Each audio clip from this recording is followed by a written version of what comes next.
Hi, and welcome to TorontoTalkShow.ca. And today we have on the show George Alexandra, and he is the author of Birch The Beginning. Thanks for coming. How are you doing? I'm fine, and thank you for letting me in. I want you to explain your book to us, just, on the fly. Just on the flat. Well, it's the usual book of good over evil, where a simple forest boy becomes a master magician and defeats the Lord Zelfen, who then escapes from his prison in book 2, and the whole thing starts all over again. It's very cinematically written, in respect that if you have an imagination, you could see the film. Can you understand that? Good. What's a trilogy? A trilogy is 3 books about the same subject. Okay. And I have written 2, mm-hmm. but the 3rd one hasn't popped up in my head yet. Okay. You're still waiting for it. What's your inspiration for writing your books? Heaven knows. I really don't know. I like writing like poetry and short stories and things like that. Okay. But writing these books was something entirely different. Most people, when they write a book, they think of the start, the middle, and the end. Okay. And they plan out the book like that, and they plan the characters in the book. I did nothing. I've gone off. Okay, what genre is the book? It's science fantasy. Science fantasy, that's awesome. Is it intertwined within the following book the second book, or is it like a trilogy, could be on its own or intertwined with other books? So is the character move forward into the other book as well? Yes. Okay. The character moves forward. Let me just explain about writing, and then you might be able to ask questions about it. Okay. When I wrote this book, yeah, I had a pencil and an A4 pad of paper, and I had just doodling about. I thought about a house, and I thought, oh yes, we'll shove this house somewhere. Where can we put it? It's on Miller's Hill where the bread's made and all that stuff. And then it sort of just flowed straight out. I wrote the whole lot in a matter of a couple of weeks. That's excellent. And all it was I was like seeing a picture here, and I was just writing about that picture. That's excellent. You're a very visual writer. Can you give us a little taste of some of the characters, or a character, or your main character? Or your favorite character? For the main part, the main characters share the story all the way through. Right. But there is one particular character who nobody knows where he comes from or where he goes to, by the name of Master Elio. Okay. Who is, how can we say, a vagabond. He's a master, like that word. He's a master magician who borrows things. Like if he's having a meal, he can scry around the various places, see some cooking, and then magically transport the food to his table. Wow. And that's part of the humor in that. Okay. Is evident in the book. Awesome. And he can be a very naughty person when he wants to be. Okay. In your novel, can you give us a little synopsis of your climax when things are going to be popping off, but not really give it too much away? That would be cheating. Yeah. Oh. The book is full of climax and anticlimax. Okay. Because various things are happening throughout the book. With, for instance, Lord Zelfen who decides to go on a vengeance mission after Tez is killed. Okay.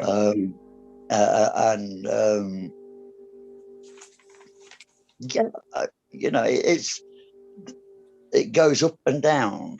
Okay. You know, there's no real hard and fast endings, such, you know. Okay. Except there's a lot of magic being thrown around toward the end. In the first part, the magic comes from the wind and the rain, and the earth, stone and ice and fire. It's all part of the world. Okay. And then the gods created 3 wizards to look after the earth. Okay. The wizard of ice and fire, the I wizard guess of earth we'd and have to stone. really read and get into it to really find out how these magic came about and what it's used for, truly. Yeah. What it's used for is to defeat evil, basically. Because it I won't tell you too much about that, because if I tell you all about it, you won't pick up the book and read it, will you? With the circumstances that they go through, and the dangers, and the camaraderie and all the rest of it, that, you know, the people do have character, you know, and they do share this character, and the character remains the same throughout. That type of person. Interesting. You know, the evil one, Lord Zelfen, he's the one that didn't want the earth to be formalized or regimented. He wanted everything to be wild. Okay. And so he'll do everything in his power to keep it that way, to get rid of the wizards. How did you come up with the name? Is it really a birch from the forest, or how did you come up with that title? I ask almost everybody that question. Birch the Beginning. Glad you said that. Okay. The name Birch automatically came to me. I don't know where it but birch is a tree. Mm-hmm. Yes. And I suppose that's why they decided to call him Birch. Okay. Because he was found in the forest. Yeah, very good. I like that. But that's also, it's also one of the humorous parts of a story, when all these soldiers are looking for him, and somebody runs back to report that he's seen Birch, and this chap says, well, if you see a tree, kill it. Yeah. Because he thought he was talking about a tree, you know, he thought he'd gone bonkers. But that's part of the humor within the book. Yeah. Very cleverly done. Very cleverly done. I like that. So not only that it's far out there, but you have to, you create an illusion in the imagination, and you can fantasize. That's correct. Yeah, I love it. I love it. This book only now coming out this year? No. No. I first had it published in America. And when I received the book in the UK, first of all, the front cover was terrible. It really was. It was a horrible depiction of the story. I had it republished in the UK, and that's the book cover which you've probably seen. Nice. I love the cover. I love it. It's very nice. Because it shows what the thing's about.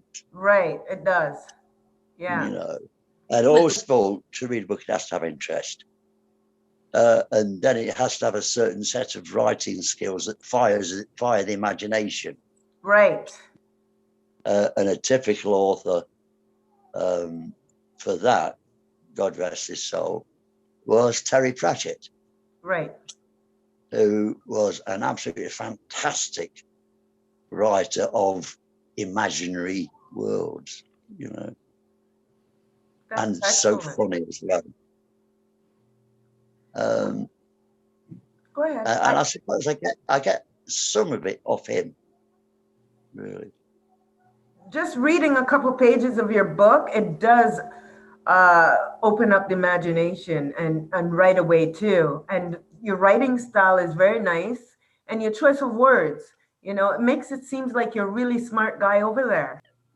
No, I was copying somebody who was putting it up here. Excellent. On that note, we're gonna say goodbye, and now you can relax your arms. Oh, cool. Okay, you have a good, no, it's a good evening to you now, isn't it? It's about Yes. 6 o'clock. Take care. Yes. Thank you for the interview. No Have a good problem. evening. I hope you got some joy out of it. Oh, my sheets absolutely. Absolutely. Au revoir. Bye-bye now. Bye.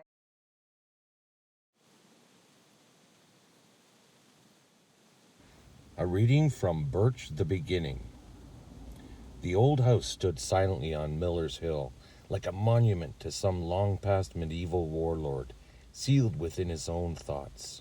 Its one chimney stack pointed skywards, a menacing finger of defiance which reproached the gods for allowing unsupervised wind and rain to run amok, ravishing, punishing the stonework, and crumbling the mortar that had held the stones together and in place for so long. Ivy trespassed over the stonework as far as the attic windows, which surprisingly remained intact. Staring forbiddingly at the rooftops of a village some miles away, where constant rumors of ghosts, spirits, and evil goings-on were rife among the elders. A little way from the house, the lone figure of a young man stood among the bracken and dry twigs. Behind him, the forest of Fresfur stood silhouetted against the evening sky. The pine and oaks appeared to be watching his every move, listening to his every thought. Nervously, he began to move towards the house, his eyes searching for any movement. The house beckoned him, its hidden secrets wanting to be revealed. Although the man could not see any signs of life, he could sense that something living dwelt within. Cautiously crossing the open ground, he made his way toward the house. Everywhere was silent. Even the smaller life forms that usually busied themselves on the ground remained still until he had passed. It was as though imminent danger had been sensed, and time had stood still for a brief moment of his passing, resuming only when no possible threat was detected. The veranda was of a wooden construction, and its timbers announced his arrivals, echoing his footsteps as he neared the large front door. He took hold of the brass doorknob with both hands, and with cat-like meow of its hinges, the door opened and welcomed him. It was dark inside, but a small candle fought bravely to allow a little light, a light that outlined the fine interior. The smell of rich leather was pleasing. He closed the door with the heel of his boot. The sound echoed throughout the house as he made to look around. "Hold!" echoed the voice from darkness above him. Before he could react to the situation, an icy grip wrapped around him and held him fast. At the same moment, the sky outside darkened. Thunder rolled and lightning flashed. The man fell weakened to the floor, and his eyes widened with the fear of the unknown. His attempts to free himself were futile. From the shadows, with their infinite games of illusion, the voice echoed again. "What brings you to the domain of Lord Toran, wizard of ice and fire? If you desire not an early grave?" Beads of perspiration dripped into the man's eyes. He blinked several times before answering. "My lord, release me, I beseech you. I am but the bearer of a message that I am sure you would want to hear." "Are you really Lord Turan?" inquired the young man. "I must be sure, as my message is for his ears alone. Of course I am Lord Turan. What's more, I do not suffer fools gladly. You have tried ice. Would you like to sample some fire?" A red nimbus surrounded the wizard as he raised his hand and pointed a finger. No, cried the young man. It's just that my father, the Lord Bryn of Castle Tez. Ah, interrupted Toran. He lowered his hand and red nimbus faded and was gone.